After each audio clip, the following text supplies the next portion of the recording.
We're going to give everybody about 2 minutes to finish logging in and get settled, and then we will get started.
Well, good afternoon, everyone, and thank you for joining us today for a collaborative webinar with the Works Clearinghouse and ERIC. I'm Jeff Valentine. I'm a professor in the College of Education and Human Development at the University of Louisville, and I'm one of the principal investigators for the Works Clearinghouse. On behalf of myself, the Institute of Education Sciences, the WWC, and the ERIC team, welcome to today's important webinar. Our presenters will provide a general introduction to the principles and strategies of systematic literature searches and will demonstrate how to use the ERIC database to conduct these searches. I'm pleased to say that this webinar is being led by two highly expert scholars. Dr. Emily Tanner Smith is a professor in the College of Education at the University of Oregon and is a training task lead for the Works Clearinghouse Statistics website and training contract. She is an applied research methodologist with expertise in meta-analysis and research synthesis-based methods for supporting evidence-based decision-making. Her scholarship focuses on delinquency, mental health, and academic problems among youth, as well as on substance abuse prevention and treatment. Dr. Bridget Thomas is a senior education researcher at Quality Information Partners and an adjunct professor of educational policy, research methods, and educational psychology at George Mason University.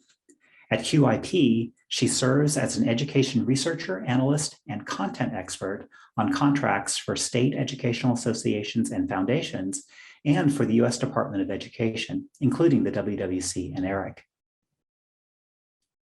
Before we begin, I have just a few remarks on process. First, watch the chat box because this is where we will be sharing links to resources. Also, you can use the Q&A box to ask questions to our presenters. We'll monitor this, and near the end of the webinar, there will be time for the presenters to respond to your questions. We probably won't be able to address all the questions received during the webinar. However, responses to all questions received will be included in the archived webinar materials that will be posted on the WWC website and on ERIC. Everyone who registered for the webinar will receive a link to the archive when it is available. So if you posed a question during the webinar that we were not able to get to, rest assured that a response will be available in the archived materials. The learning goals for our webinar today include providing you with an understanding of systematic literature searches, the role of bibliographic databases like ERIC when performing a systematic literature search, the search options available, and the kinds of literature that are in the ERIC database, as well as how to use ERIC to perform both simple and advanced systematic literature searches. So with that, I'll turn the webinar over to our first presenter, Dr. Emily Tanner Smith, who will provide us with an introduction to systematic literature searches. Wonderful. Well, thank you for that great introduction, Dr. Valentine. So again, in the first portion of our webinar today, I will be discussing several general guiding principles for conducting systematic literature searches. And so these principles I'll be discussing help guide the process that we use in literature searches conducted by the U.S. Department of Education's Works Clearinghouse. But these principles can also be very useful to those of you out there conducting your own literature searches for systematic reviews and meta-analyses. So why should we be interested in conducting systematic literature searches? Well, we know that it's generally unwise for us to base policy and practice decisions on the results from the findings from any given research study, no matter how well designed that research study might be. Right? And that's because the findings from any single research study can be subject to sampling error, potentially subject to concerns about limited external validity or generalizability. And of course, even the most well-designed study might have other idiosyncratic study-specific biases. So because of this, evidence-based decision-making in education truly requires us to understand the entire body of high-quality research evidence that's out there in the literature. Now, reviews of the educational literature can therefore play a really critical role in evidence-based decision-making. So by summarizing the entire body of research evidence, we can overcome those limitations associated with focusing just on the results from a single study, and instead shift our focus to the broader pattern of evidence that is out there in the research literature. Now, a critical dilemma, of course, is that many decision makers just don't have the time or the resources needed to conduct their own reviews of this massive amount of literature that keeps accumulating and piling up at an ever-expanding rate. So the Works Clearinghouse, or the WWC, aims to address this need for education decision makers by conducting high-quality and rigorous systematic reviews of the existing research. The WWC conducts reviews of the available research, assesses the quality of that research to identify the current and best available research evidence out there, and then synthesizes and summarizes those findings from that highest quality research evidence. So what are these systematic reviews that the WWC conducts? Well, most of us are probably familiar with the concept of a standard literature review, where we might summarize the findings from prior research on a given topic area. Well, we can think about systematic reviews as a very specific type of literature review, but ones where we use transparent and reproducible methods to identify research, extract information about that found research, and then using rigorous techniques to analyze and synthesize the evidence from that research. So the WWC uses a set of objective standards and procedures to conduct its systematic reviews, and it follows the general process that you see here. So first, we develop a review protocol, then we identify the relevant literature. Third, we will screen studies for eligibility. Fourth, we review and extract information from those studies. And then fifth and finally, we report on the findings from that research. So today's webinar is really only focused on the second step in the WWC's systematic review process. So in other words, how we conduct these literature searches to identify that research to include in a systematic review. So there are three guiding principles for conducting systematic literature searches that I'm going to cover today. First is to ensure your search has comprehensive coverage. Second is the use of structured search strategies. And third is transparency. So the first guiding principle of comprehensive coverage reflects the idea that literature searches for systematic reviews should be comprehensive, meaning that they cover a wide range of databases, websites, and other sources where you expect the relevant research evidence you are interested in to have been reported. So most systematic reviews will rely heavily on electronic bibliographic databases for identifying relevant research. So in the second half of today's webinar, we're going to focus specifically on the ERIC database and its searching functionality, but there are a range of other electronic databases that we might also search as part of a systematic literature search. So for instance, we might search Academic Search Premier, ProQuest Dissertations and Theses Global, APA PsycInfo, PubMed, Medline, or other specialized databases. Now, which actual databases are searched as part of your search will depend on the content area of your review, and again, where you expect the relevant research to have been published and disseminated. Now, simply searching electronic databases alone won't ensure that you have comprehensive coverage, especially if you're interested in identifying what we often call gray literature, which may be publicly available, but not necessarily controlled by a commercial publisher. And so the WWC does very intentionally search for both published and publicly available gray literature for our reviews, given these well-documented phenomenon of publication and selective reporting biases. So an important feature for attempting to minimize the risk of publication bias in your search is to also search for publicly available gray literature that may not necessarily be published in, say, a commercial journal or book. Now, many databases, including ERIC, do index both published and gray literature. Nevertheless, a comprehensive search typically means that you'll be searching other additional sources besides electronic databases. So this might include, for example, websites of research firms or governments, funding agencies or other sponsors of research. You might be searching conference proceedings. You might be conducting forward citation searches of relevant articles, hand searches of tables of contents, and even harvesting and extracting references from reference lists in prior studies. So the second guiding principle in systematic literature searching is the use of structured search strategies. And what we mean by structured here is that we don't simply go to a single database and search for studies using a single simple phrase. Rather, in a systematic literature search, we will carefully construct our search strategies to facilitate identification of all of the relevant research evidence that may be out there. Now, the electronic databases that we use for systematic searching will often allow searching of specific fields, for instance, maybe just searching for terms within author-provided abstracts, or maybe just searching within the titles of articles. Most databases will also, though, allow you to search using keywords, and many, including ERIC, as we'll find out later today, also have controlled vocabulary terms that you can use for your searching. Now, when developing search strategies for systematic reviews, there's always an inherent tension and need to balance between sensitivity and specificity of your search strategy. So in this context, specificity refers to narrow searches with highly controlled search strings that aim to minimize the number of records or hits that you receive, and therefore minimize the chance of you seeing any false positives or irrelevant hits. Sensitivity, on the other hand, refers to broad searches that aim to maximize the number of records or hits you receive and thereby minimize your false negatives, meaning that you are minimizing the chance that you've missed some relevant studies in your search. Now, many systematic reviews, including those conducted by the Works Clearinghouse, tend to opt for more sensitive searches. So again, that means that we use as broad a search strategy as possible in the hopes that we can identify the entire body of research evidence relevant to our research question. So in other words, we want to minimize the likelihood of missing any relevant studies in our search.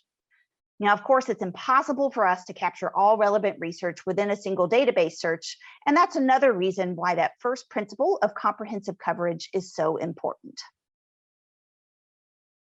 Now, an essential activity that's part of using structured search strategies is the process of identifying potential search terms to use when you're searching a database.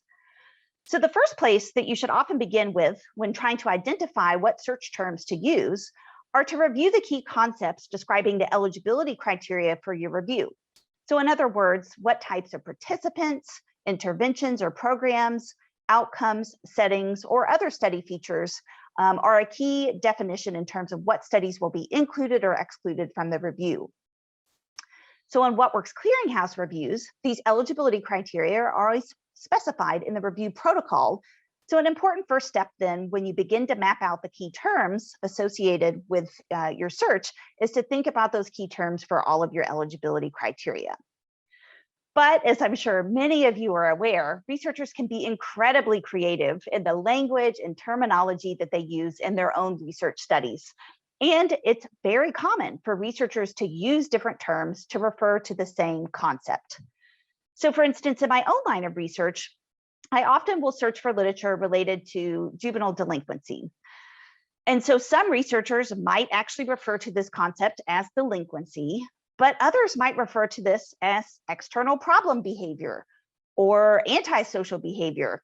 Or maybe they use more clinically oriented terms like externalizing disorders or conduct disorders.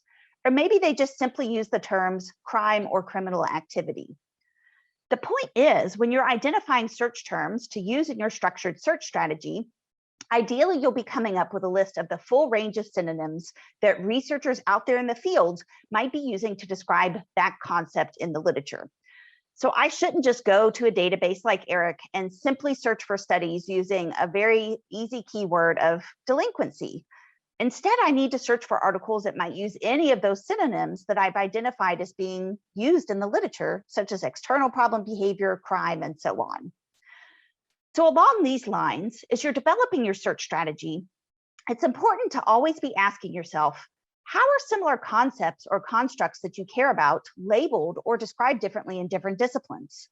And your goal, again, is to make sure those different terms that are used in the different disciplines are adequately reflected in your search terms. It's also important to consider how the names of concepts used in the literature might have changed over time. And it's also important to consider how the labels or names for terms might vary across states, regions, or other contexts.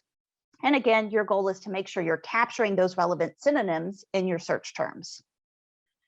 And then finally, as you'll see later in the second portion of our webinar, an important consideration is also understanding whether your key concepts of interest are covered in a particular database by their controlled vocabulary. So many databases, including ERIC, have their own set of standardized subject headings that are used by database indexers to describe what a given reference about. And so sometimes these are called descriptors, other times they might be called subject headings, system keywords, index terms, or preferred terms, depending on what database you're looking at.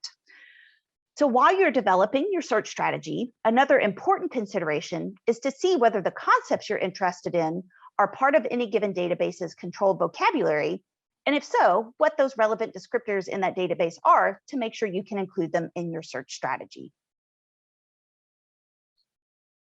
Once you've identified search terms that will be relevant, the next step in developing a structured search strategy is then often to create compound search strings to combine those various terms.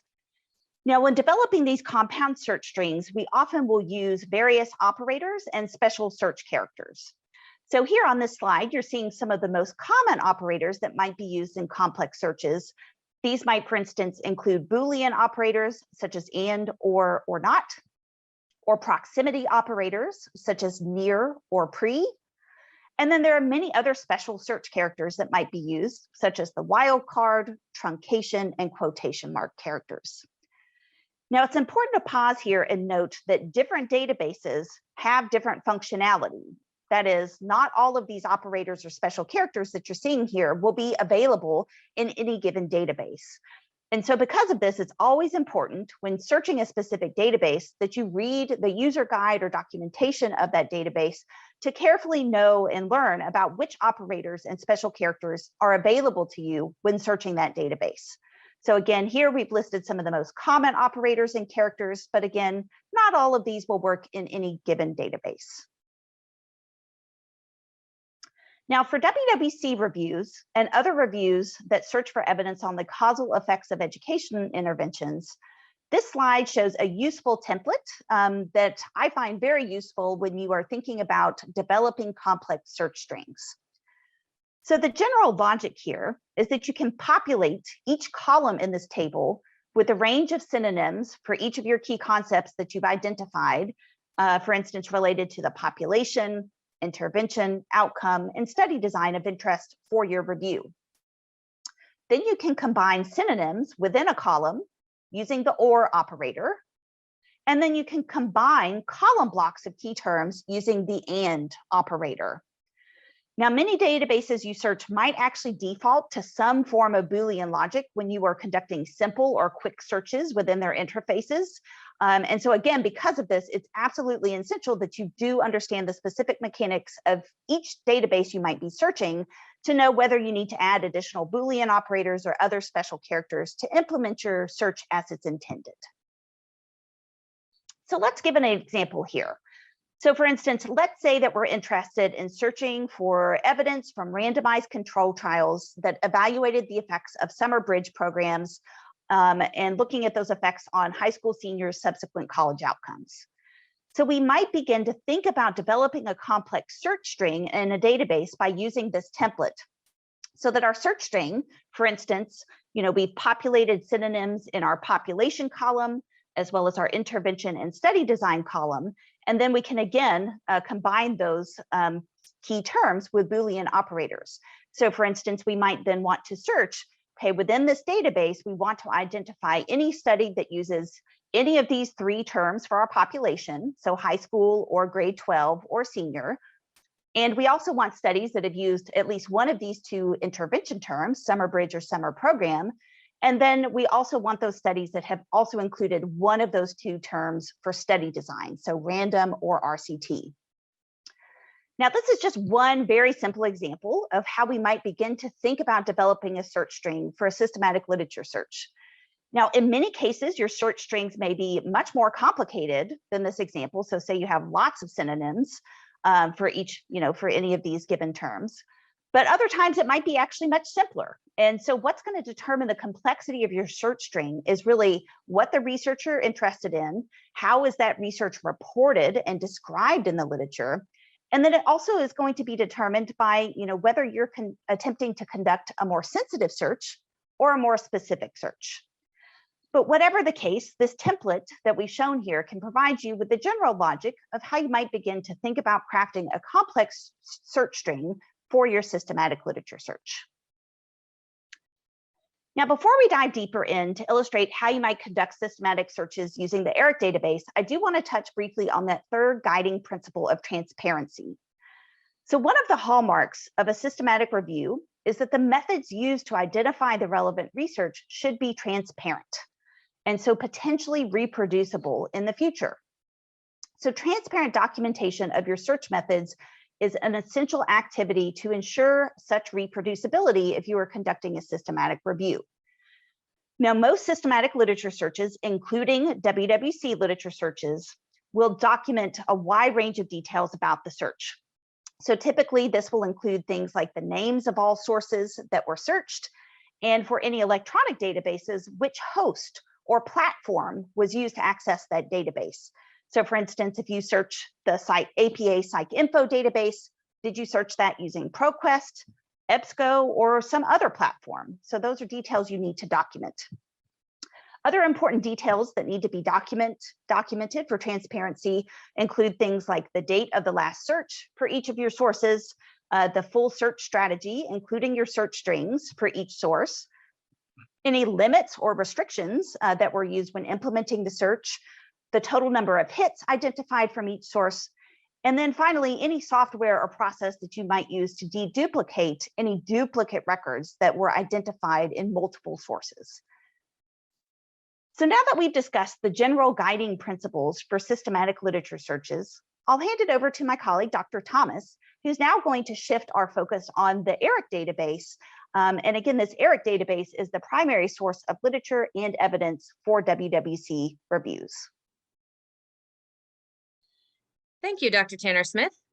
Hello, everyone. I'm Bridget Thomas, and I'm here today to talk about systematic literature searches using the ERIC database and to show some examples of ways that you can find the information that you need. Why is ERIC a preferred database for WWC systematic reviews?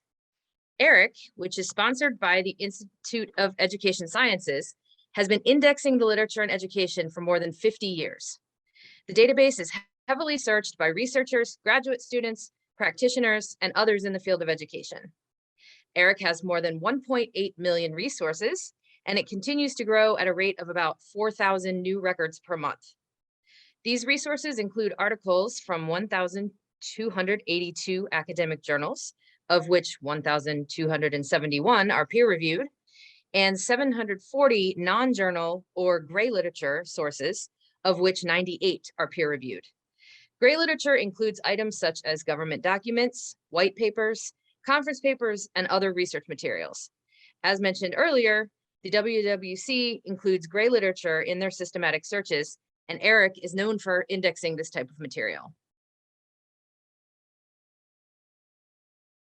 The ERIC search process is designed to support all users, from novices to more advanced searchers. Tools like the thesaurus descriptors help to zero in on relevant content. Other search filters allow a user to narrow their results, and these include things like publication date, publication type, and whether a source is peer-reviewed. When conducting a systematic literature search, you should carefully consider how much narrowing is appropriate and which limiters will be most useful, given that the goal is to retrieve all potentially relevant studies. ERIC also allows for use of advanced search techniques, such as searching specific fields or using Boolean operators, as shown in Dr. Tanner Smith's discussion of search techniques. We'll go into all this further a little later in the presentation. In addition, ERIC records connect to Works Clearinghouse information. Relevant records are tagged with Wwc Ratings and linked to study pages on the WWC website. When you go to the study page, you'll see details about the review that indicate why it received a particular rating, as well as more information about the study itself, such as characteristics of the sample, findings, and key study details. To give you a sense of how systematic searches work in ERIC, I will now walk through an example. To make the live demonstration that I'll be giving in a few moments more understandable, I'll first quickly show you some images and terms to break down the search. This way, the visuals in the demo will be familiar. Let's say you're doing a literature search on early literacy. If I put this phrase in the search box, it gives me more than 10,000 results. What will you find in these 10,000 records? Hopefully, it will be a lot of relevant material, but there will most likely also be records that are not relevant to your research. As Emily mentioned, it's important to understand how the search feature you're using, how it works to retrieve content. ERIC casts a wide net for content. To use the WWC phrase, it conducts sensitive searches. By default, the search engine looks in the title, author, source, abstract, and descriptor fields for your search terms and returns all records with a match in any of those fields. In the search results for a keyword phrase like early learning, you'll see exact matches that are in the title, abstract, and source in the top results, followed by records with matches on the individual words when they're not actually beside each other. For example, early may be somewhere in the abstract with the descriptor literacy appearing in the descriptor list. To further broaden the search, ERIC also stems root words, meaning that you don't have to include an asterisk to get all term variants. For example, a search on teach will automatically return records containing teacher, teaching, teaches, etc. While keyword searching can be highly useful, many users find that they need to also use ERIC descriptors in their searches. These can help target your search to relevant records and help you find research that uses different terms to describe the subject. Searching with descriptors is considered a best practice. Descriptors in the ERIC thesaurus are words or phrases that represent subjects in the field of education. They're used to index ERIC records, and they describe the main subject of the content. Every record in ERIC includes descriptors. You can search using descriptors, or you can use them as limiters to help narrow your results. Searching with descriptors will bring back targeted results regardless of the words used in the record. There are two main methods for finding descriptors in your ERIC search. You can review the descriptors on the search results page from a keyword search, or you can search the ERIC thesaurus itself. In my search, for example, I see that the most common descriptor for early literacy is emergent literacy in ERIC. Reading a descriptor scope note can help you decide whether the descriptor will help in your search. The thesaurus page also provides related terms that may help you be more targeted in your searching. Once you've begun your search with descriptors, there are other limiters that can refine the search. Limiters such as publication date, publication type, and whether a source has been peer-reviewed are often used when a narrow focus is important. These types of limiters are not frequently used for the purpose of WWC systematic literature searches, since they often limit the results more than is desired. But there are times that in other types of research, their use can be very helpful. For example, you may know that you need information that's published within the last 10 years and that your sources must be journal articles. In addition, you may know that you have to find sources that have been peer-reviewed. Additional limiters can also help refine your search. Perhaps you want to look in a particular journal, or you want to focus your search on a specific author. ERIC also provides identifiers that can help you locate relevant resources that are related to specific locations, laws, or assessments. For example, a search may need to focus only on studies conducted in the United States, or sources that highlight a particular law, policy, or program, such as No Child Left Behind. Search may also be focused on a particular assessment. For example, the emergent literacy search may be specifically focused on studies that use the Woodcock-Johnson tests of cognitive abilities. One of the connections between ERIC and the WWC is the filter for Wwc Ratings. This feature identifies how many resources within your search results list have been reviewed by the WWC and given a rating indicating the level to which it meets or does not meet WWC standards.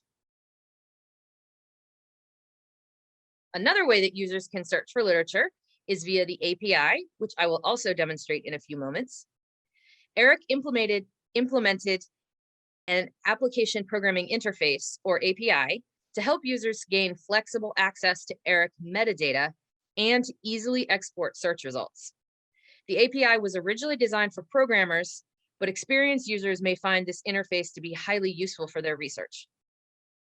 The API connects external systems to the ERIC database. A user can specify the fields to be returned, select a particular output format, and control the number of records that are returned. Once you have done your search, you can then export the data to an Excel file. The ease of exporting data via the API for analysis and display is especially beneficial to researchers. To see more about searching and exporting information from the API, please see the video, Use the ERIC API to Search and Export Records for a Literature Review, at the link on this slide. And we will also show this link again in a few moments. Now that you have an understanding of ERIC descriptors and other limiters, let's walk through a search live on the ERIC website and then consider some options for an advanced search. We'll also do a brief search using the API so that you can become comfortable with this option as well.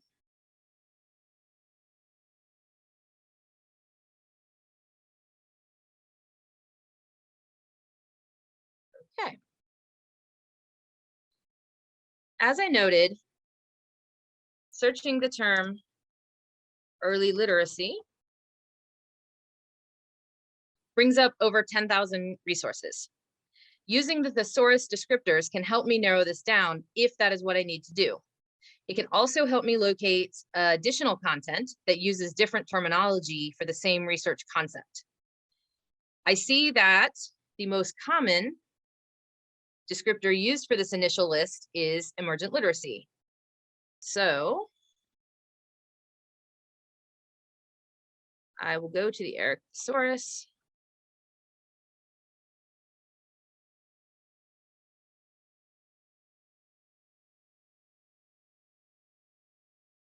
To make sure, I'm going to the thesaurus to make sure that this does indeed align with my needs.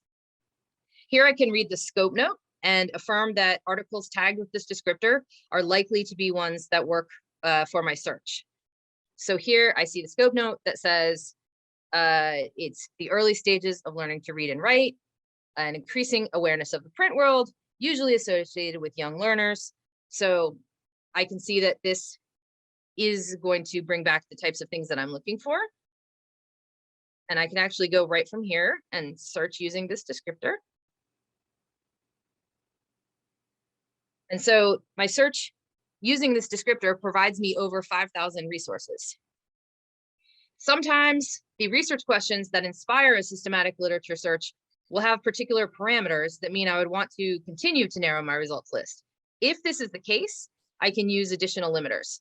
For example, perhaps I need to focus on sources published within the last 10 years. So I come here, click on this, and that now brings down the number in my list. And you can see up here the descriptors and limiters that I'm using, right? So you can keep track of how you're searching. Okay, so I'll remove that one for now. As I noted earlier, I still have other options available to narrow things down based on my research questions.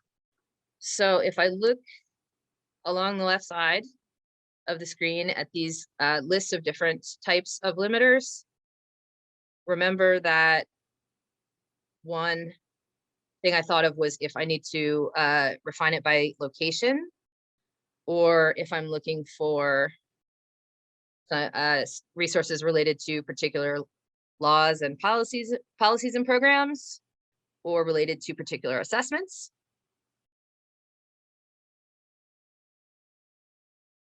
Now, while using descriptors is often useful, I should also clarify that keyword searching is the best option in some cases. For example, if a research topic is relatively new, there may not yet be a descriptor for it. So let's consider the concept of makerspaces. If I search for makerspace in the thesaurus, I don't get any results. However, if I instead go to the collection to search the term, I see that there are nearly 200 results. For any systematic literature search, you need to consider the most effective search options for your needs. So these basic ERIC search features that I have just shown allow you to zero in on the resources that should be most useful to you. Keep in mind that you can go beyond these to work with the advanced search options. You'll see this right here next to search box. Okay, this provides you with more information on other ways to search for what you need, including using different fields or filtering in particular ways. Another advanced option is to search in ERIC using the Boolean strategy that Emily showed earlier. Okay. So remember that she had been using several different search terms and collections of search terms to indicate the population she's searching for, the intervention, the type of intervention that was used in the study, as well as the type of study design. And so here, for population, she would have used high school or grade 12 or senior, okay, and that within parentheses, then and these are the search terms for her type of intervention, summer bridge or summer program, again, within parentheses. And now looking at the study design, also including random or RCT.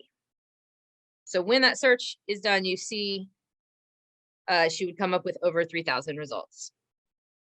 So you can readily use this type of search in ERIC if you need to be searching for more complex topics. All right, now that you know about some of the basic ERIC searches, I also will give a brief demonstration of the ERIC API, or Application Programming Interface. You will find a link for the API at the footer of all ERIC website pages. Here, I jump into that. Okay, once I am in the API, I will scroll down to this button here and click on Get. This brings up the list of API parameters. Okay. When we look at the fields, we see that some field names differ between the basic ERIC search and the API. So the list shows that the ERIC term descriptor is subject in the API. Okay, this will be important in a moment.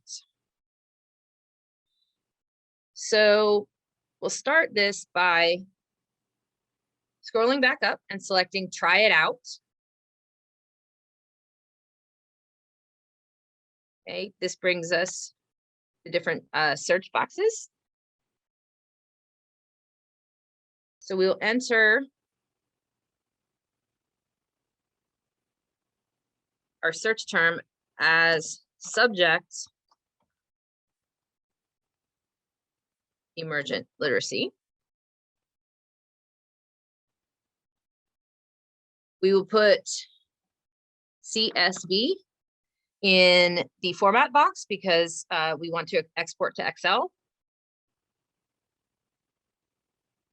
Here in the rows box right here, the number of expected results defaults to 20. This number can be changed to a number up to 200. So if you have a longer list, you will need to do multiple downloads, but we will leave this as 20 for now.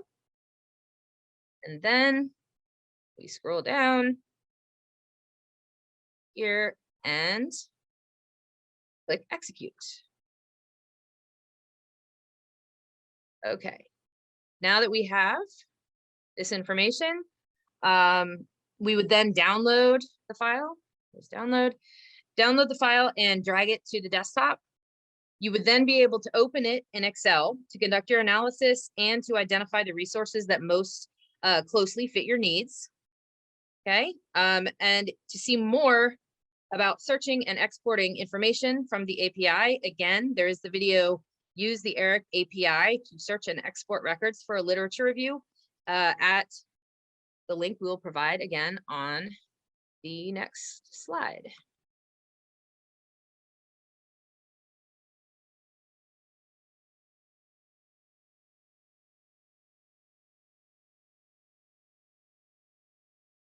As you've seen in this section of the presentation, ERIC offers many tools to support systematic literature searches. If you need more information on searching ERIC and using the API, you can visit ERIC's multimedia page there in the second bullet. The video that I referred to that provides a walkthrough of how to export research results, search results, excuse me, using the API, you would go to that link in the third bullet. And always remember that if you need additional support, you can contact the ERIC help desk at the link in the final bullet. And with that, I will move on and return things back to Dr. Valentine. Thank you, Dr. Thomas. And Dr. Thomas and Dr. Tanner Smith, thank you both for helping us understanding the principles and procedures in a systematic literature search, and also the role of ERIC in those searches.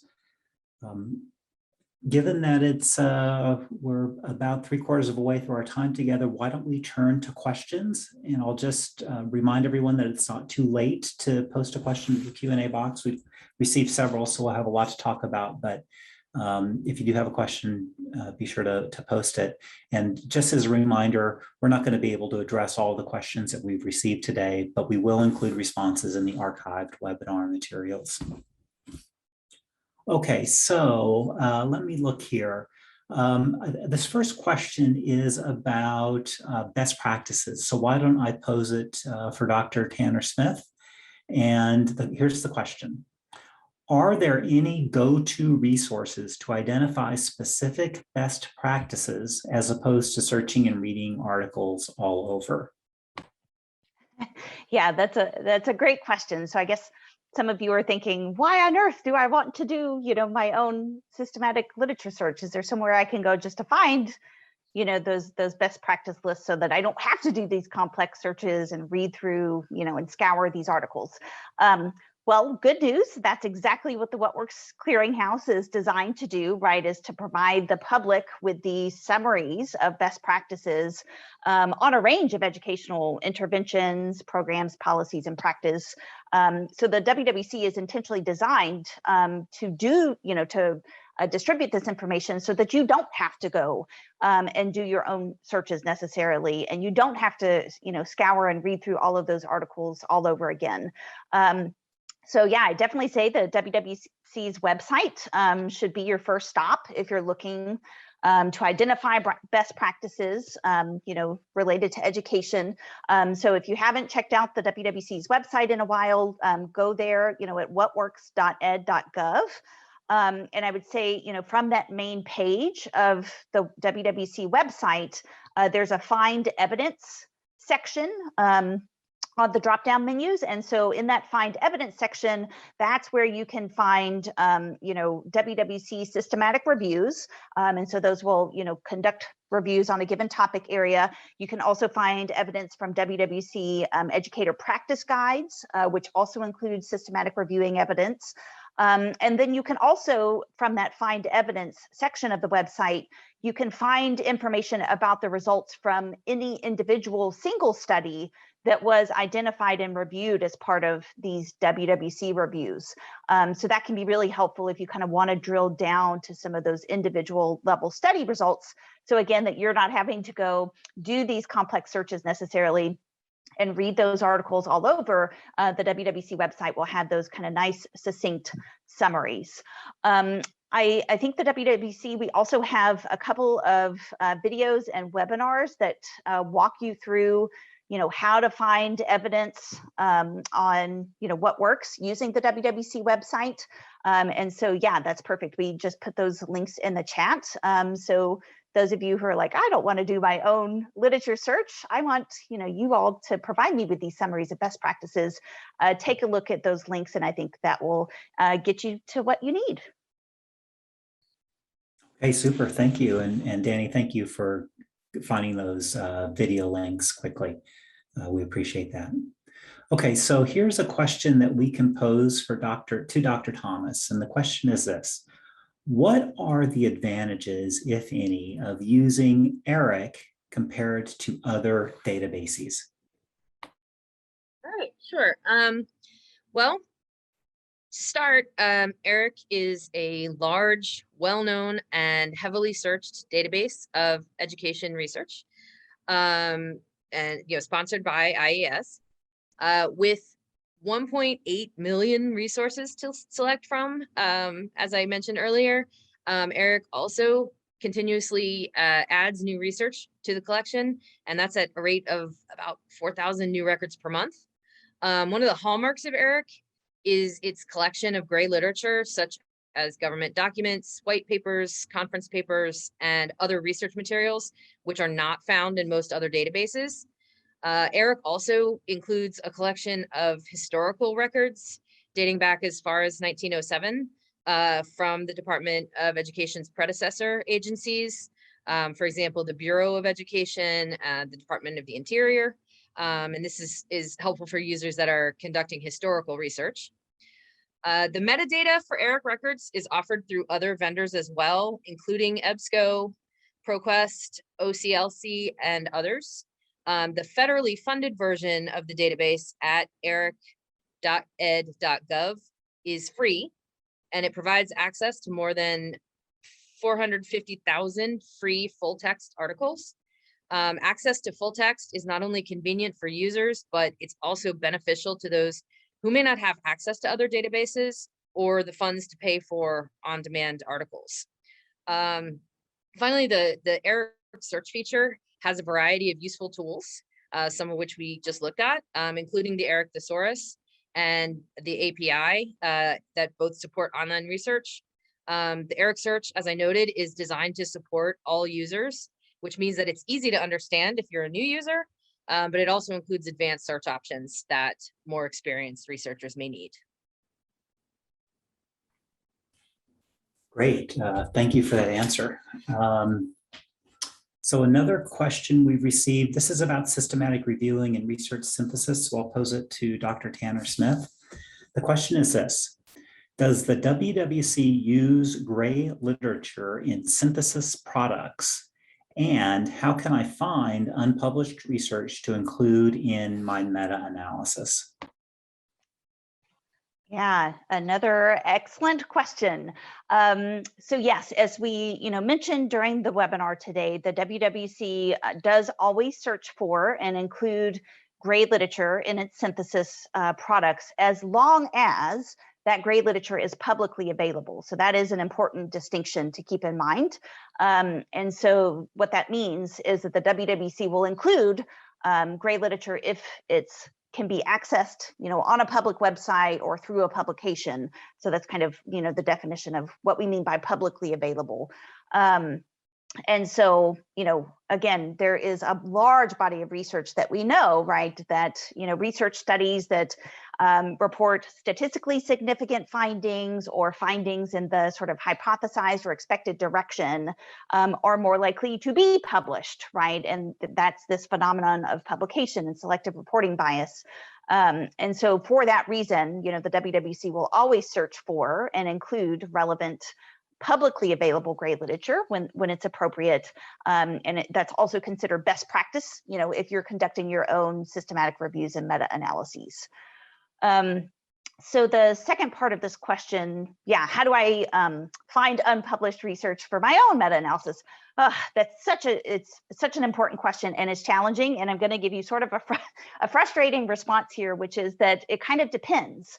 The best places to find gray literature are really going to depend on, what topic you are doing your review on and where you think relevant research may have been posted or disseminated. So, the first thing to remember, of course, is that many databases like ERIC do include gray literature. But then there are other databases also that are entirely comprised of gray literature. So for instance, ProQuest Dissertations and Theses Global. And so, as you're developing your search strategies, I always, recommend that you try to make sure that you are including databases such as ERIC or Dissertations and Theses Global that will include gray literature. But then I would say this is where those kind of supplementary sources are really essential. And so this is where I can't give you like a single answer because it depends heavily on, what your review topic is of interest.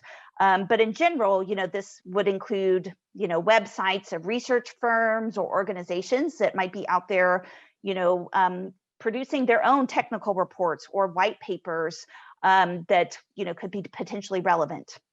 Or maybe there are funders, right, who might be funding research on a given topic area of interest. So you might want to go to their website to look at recently funded projects. Or you might even think about academic research institutes or centers that might be publishing their own technical reports, or maybe even just highlighting some of the work of their affiliated faculty.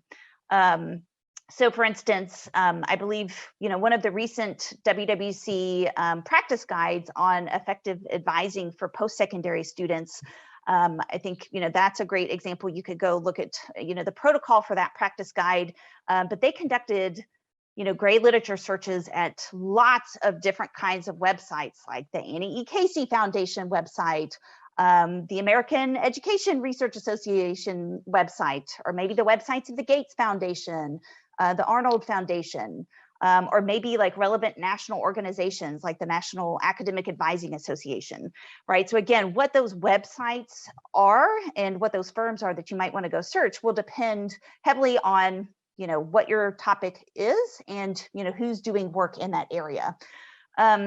And then the final thing I will say in terms of finding unpublished or gray literature to include, other techniques that I use very frequently in my own systematic reviews and meta-analyses are doing forward citation searching. So if you actually have some studies in hand that are eligible, you can go to databases like Web of Science or Google Scholar and then do searches for articles that have been published since then that have actually cited those articles. And so that can be a useful way to find some gray literature or unpublished literature. And then, I would be remiss not to say, because I don't think we've said it yet on this webinar, that it's also generally considered best practice to consult with, an education librarian or some other information retrieval specialist as you are developing your search strategy for a systematic review. And so those librarians and retrieval specialists can really help point you to other websites that might be relevant and then other potential sources for gray literature. Well, that's a great answer to a really complicated question. So thank you. And let me also say thank you for addressing the forward citation searching, because that's another question on our list that hopefully got addressed well there. I think we have time for just one other question. So let me pose this one to Dr. Thomas. So this is about the number of duplicate articles in ERIC. And the question is, how can I count the number of duplicate articles? All right. Well, okay. There should only be one type of duplicate record in ERIC, and that is grantee research that is indexed from a journal as well as available as a grantee submission. Grantees are required to make their full text available in ERIC per the IES public access policy. If the journal does not agree to release the full text of the article for the author, then the journal record displays in ERIC as a bibliographic record, and the grantee must submit their manuscript to ERIC to be indexed as a grantee submission. Grantee submissions that are provided to ERIC through the online submission system are indexed, but the full text is under a 1-year embargo, after which it's made available in ERIC. So these records would have the same title and different ERIC numbers. In the source field, you would see grantee submission for the non-journal version of the record and the journal name for the journal article. With that said, there still could be an occasional duplicate in ERIC from nuances in the title. This would be a rare occurrence, but it is still possible. To find these records, you can export the search results to a spreadsheet, sort on the title, and look for the same title with a minor variation. One other instance when you may have duplicate articles is if you're running multiple searches in ERIC and exporting the results from all of those searches to a spreadsheet for analysis. If you pick up some of the same records from multiple searches, you can then identify them by sorting your entries by ERIC number. That will allow you to identify the duplicates and eliminate one of them. Great. Thank you for that response, Dr. Thomas. I have 2 minutes before the hour, so we're just about at time. So let's wrap up the Q&A portion of the webinar. And just remember, if we didn't get to your question, keep an eye out for the webinar archive, which will be posted on ERIC and on the WWC's website. And again, we'll send you a link. We'll send a link to all registered attendees with that information. And so this concludes our webinar for today. Let's thank our presenters again for an engaging and informative webinar. Thank you very much. As a public service announcement, if you want to learn more about webinars and products offered by the WWC, ERIC, and IES, you can sign up to receive notices through the IES listserv, and the link in the chat box will take you to that sign up. It's easy to do. And then I'll just say again, we're going to post the archive of today's webinar along with the Q&A. If you have additional questions, please email either the WWC or the ERIC help desk, and we will add them to the Q&A document. And with that, thank you again for joining us today. We hope to see you again soon.